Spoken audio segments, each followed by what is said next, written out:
দুর্যোগের ঝঞ্ঝা কাটিয়ে এই মুহূর্তে ছন্দের খোঁজে উত্তরবঙ্গ। নতুন করে বৃষ্টি না হলেও উৎকণ্ঠা কিন্তু কাটছে না। উদ্ধার কাজে কোনো খামতি রাখছে না প্রশাসন। দুর্যোগের সবচেয়ে বেশি ক্ষতিগ্রস্ত হয়েছে মিরিক। উত্তরবঙ্গের 8 জেলায় ভারী বৃষ্টির সম্ভাবনা নেই। উত্তরে হালকা থেকে মাঝারি বৃষ্টির পূর্বাভাস দিয়েছে আলিপুর আবহাওয়া দফতর।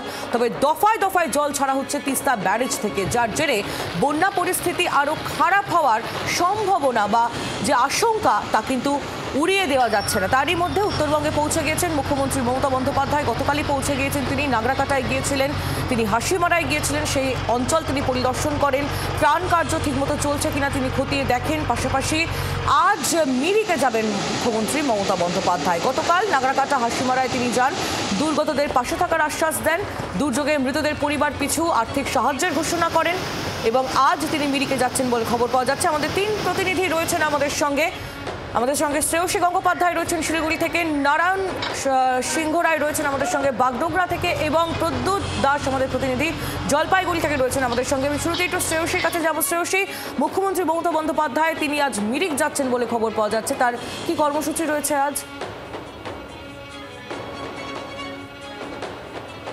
একেবারে দেখো, আজকে সেক্ষেত্রে যে কর্মসূচি স্থির হয়ে রয়েছে এখনো পর্যন্ত যে তিনি মিরিকে যাবেন এবং যতদূর পর্যন্ত উপরের দিকে ওঠা যায় তিনি ওঠার চেষ্টা করবেন।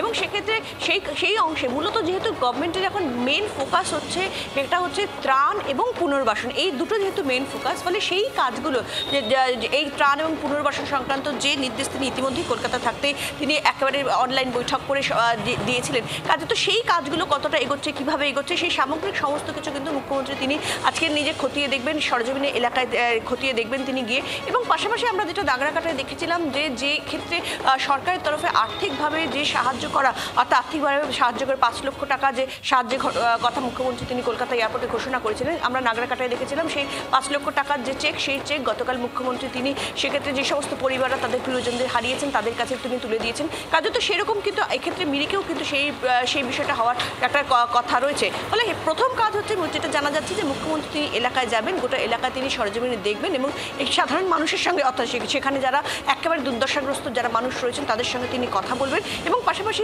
যে প্রশাসনকে তিনি ইতিমধ্যেই যা যা নির্দেশ দিয়েছেন সেই নির্দেশ অনুযায়ী যে কাজগুলো কতটা এগোচ্ছে, কীভাবে এগোচ্ছে, পুরো রেস্টোরেশনের জন্য কতটা সময় লাগবে, সামগ্রিক সমস্ত কিছু কিন্তু তিনি খতিয়ে দেখবেন, এমনটাই কিন্তু জানা যাচ্ছে।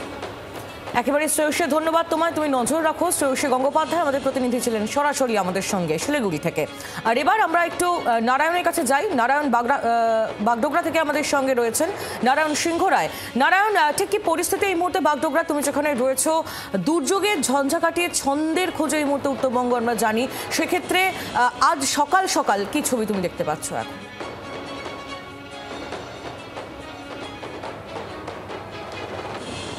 দেখো, বাগডোগরায় রয়েছি এই মুহূর্তে। বলা চলে যে রাজ্যের বিরোধী দলনেতা আর কিছুক্ষণ পর বাগডোগরা বিমানবন্দরে আসবে, তার সাথে কিরণ রিজিজু এবং বেশ কিছু বিজেপির প্রতিনিধিরা আসবেন। তারাও কিন্তু সেখান থেকে শিলিগুড়ির বেসরকারি হাসপাতালে যেখানে আহত বিধায়করা রয়েছে, বিজেপি বিধায়করা, তাদের সাথে কথা বলবেন, তাদের দেখবেন এবং সেখান থেকেই কিন্তু তারা আবার মিরিকের উদ্দেশ্যে যাবেন বলে জানা গেছে। এবং মিরিক থেকে ডুয়ার্সেও তারা যেতে পারেন, যে সমস্ত বিধ্বস্ত এলাকা সেখানে তারা পরিদর্শন করবেন এবং তারা ত্রাণ বিলি করবেন বলে জানা গেছে এই মুহূর্তে।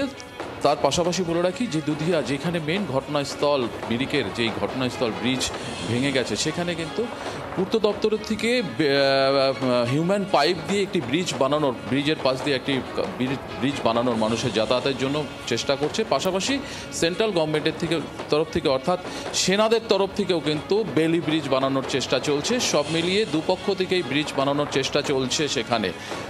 আর কিছুক্ষণ পর সেখানে প্রস্তুতি চলছে যে মুখ্যমন্ত্রীও সেখানে সেই দুধিয়াতে যাওয়ার কথা রয়েছে, সে নিয়েও প্রস্তুতি চলছে। সব মিলিয়ে উদ্ধার কাজ চলছে, একদিকে ব্রিজ বানানোর প্রস্তুতি চলছে, অন্যদিকে যেই সমস্ত এলাকায় ক্ষতিগ্রস্ত সেই সমস্ত এলাকায় প্রশাসনের তরফ থেকে ত্রাণ পাঠানোর কাজও চলছে। একেবারে নারায়ণ, তুমি আমাদের সঙ্গে থাকো। আর এবার আমরা একটু চলে যাব রনয়ের কাছে। আমাদের প্রতিনিধি রনয় তিওয়ারি রয়েছেন আমাদের সঙ্গে সরাসরি। উত্তরবঙ্গে যাচ্ছেন শুভেন্দু অধিকারী, ইতিমধ্যেই তিনি রওনা দিয়ে দিয়েছেন। উত্তরবঙ্গের বিস্তীর্ণ অঞ্চল পরিদর্শন করবেন বিরোধী দলনেতা, তার সঙ্গে কেন্দ্রীয় মন্ত্রী কিরেন রিজিজু তিনিও থাকছেন।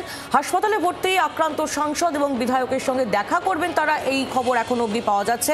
আর কি আপডেট রয়েছে এই বিষয়ে আমরা জানবো। রনয় তিওয়ারি আমাদের প্রতিনিধি সরাসরি আমাদের সঙ্গে রয়েছে। যেমনটা আপনাদের জানাচ্ছিলাম, রনয়, বিরোধী দলনেতা শুভেন্দু অধিকারী তিনি ইতিমধ্যে উত্তরবঙ্গের বিমানবন্দরের উদ্দেশ্যে রওনা দিয়েছেন। কিছুক্ষণ আগে তিনি সাংবাদিকদের মুখোমুখি হয়েছিলেন। তার সফরসূচি সম্পর্কে তিনি কিছুটা জানিয়েছেন। কি বললেন তিনি?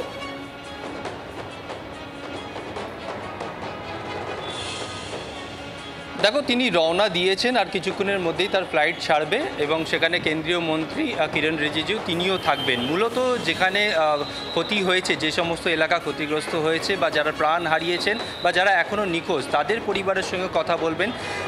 প্রধানমন্ত্রী ত্রাণ তহবিল থেকে যে টাকা সাহায্য করা হয়েছে, পাশাপাশি বিজেপি সাংসদ বিধায়ক তারাও কিন্তু একটা ফান্ডের ব্যবস্থা করছেন, তাদের ফান্ড থেকে টাকা দেওয়া হবে। আজকে শুভেন্দু অধিকারী এবং কেন্দ্রীয় মন্ত্রী কিরণ রিজিজু তারা বিভিন্ন জায়গায় যাবেন। সেখানে ইতিমধ্যে তাদের ক্যাম্প চলছে, অর্থাৎ 8 জন বিধায়ক 21টা ক্যাম্প চালাচ্ছে, অর্থাৎ খাবারের ব্যবস্থা করা হয়েছে।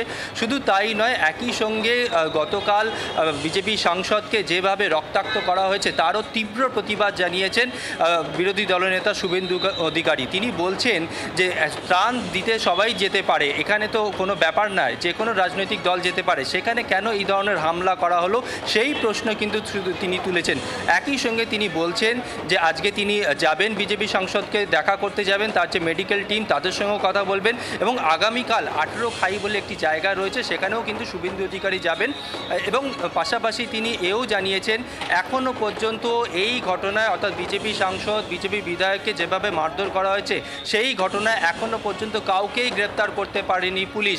গতকাল যদিও এই বিষয়ে এফআইআর হয়েছে, আজকে বিকেলের মধ্যে যদি দুষ্কৃতীদের গ্রেপ্তার করতে না পারে পুলিশ, তাহলে কিন্তু আদালতে যাবেন, হাইকোর্টে যাবেন, সেই হুঁশিয়ারি দিয়েছেন শুভেন্দু অধিকারী। তবে আজকে বিভিন্ন জায়গা পরিদর্শন করার কথা শুভেন্দু অধিকারী এবং মন্ত্রী কিরণ রিজিজুর, এবং সেখানে বিজেপি বিধায়কদেরও কয়েকজন থাকার কথা, এমনটাই কিন্তু জানা যাচ্ছে। তবে তীব্র প্রতিবাদ জানিয়েছেন এই ঘটনায় শুভেন্দু অধিকারী।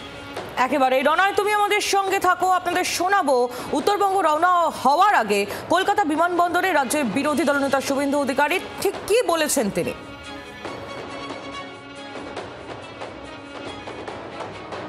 আমার এবং রাজু বিস্তার আগে থেকেই প্রোগ্রাম ছিল মিরিক এবং প্লেন হিলের অনেকগুলো 2-3টে স্পটে যাওয়া এবং রিলিফ ডিস্ট্রিবিউশন করা, যারা ক্ষতিগ্রস্ত মানুষ যতটা পৌঁছানো যায় বাই রোড তাদের সঙ্গে মিট করা। এবং তারপরে তো দুটো ডেভেলপমেন্ট হয়েছে, একটা হচ্ছে খগেন মুর্মু এবং শঙ্কর ঘোষের আক্রান্ত হওয়া, তারা আমার কলিগ, তাদেরকে দেখতে হবে। খগেনদার আঘাতটা একটু গুরুতর আছে, এখানে ফ্র্যাকচার আছে।